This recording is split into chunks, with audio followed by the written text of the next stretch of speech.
Yet there's plenty of stuff that didn't make it on screen. Here are some planned or even filmed scenes that didn't end up in Avengers Endgame.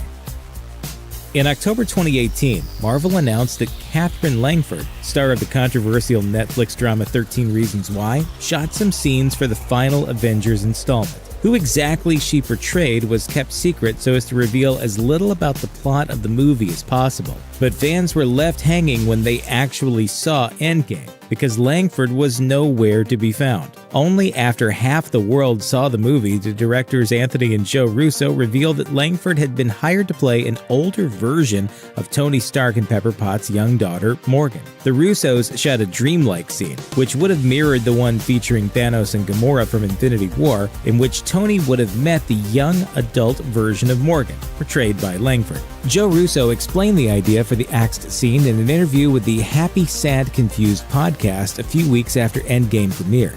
And the intention was that his future daughter forgave him and sort of gave him peace to go. The scene got cut, however, because we'd never actually seen this version of Morgan, and it was just too much in a movie as overstuffed as Avengers Endgame. We showed it to a test audience, and it was really confusing. Well, the climactic battle of Avengers Endgame is one of the most complicated superhero slugfests ever put to film. After Thanos violently confronts the Avengers to reclaim his Infinity Stones, nearly every living hero in the vast Marvel universe comes together to defeat the Mad Titan once and for all. The sequence is as long as it is ambitious, taking up most of the final third of the movie. But if the screenwriter's initial plans had come to fruition, that fight for the ages could have been bigger. According to a New York Times interview with the movie's co-writers, Christopher Marcus and Stephen McFeely, the battle itself would have had a 3-act structure all its own, but when all was said and done, it was overkill. Case in point, among the cuts was a scene within the scene falling during a 3-minute ceasefire. McFeely explained that one. It didn't play well, but we had a scene in a trench where, for reasons, the battle got paused for about 3 minutes, and now there's 18 people all going, "What are we going to do? I'm going to do this. I'm going to do this." Just bouncing around this completely fake, fraudulent scene.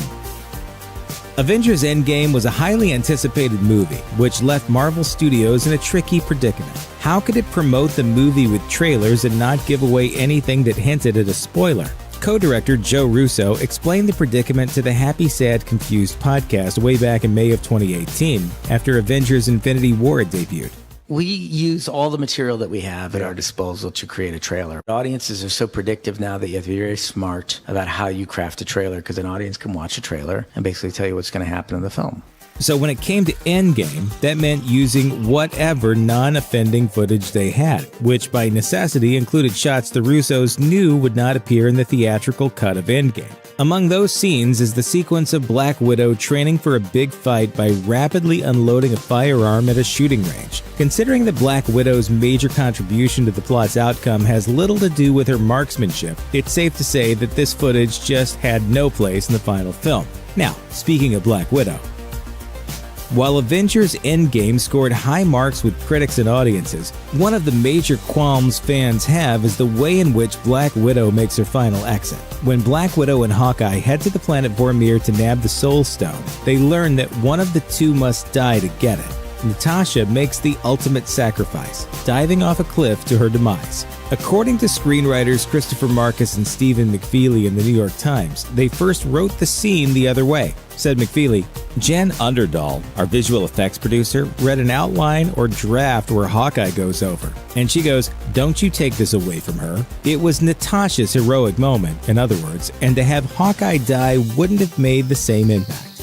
Check out one of our newest videos right here. Plus, even more Looper videos about the Marvel Cinematic Universe are coming soon.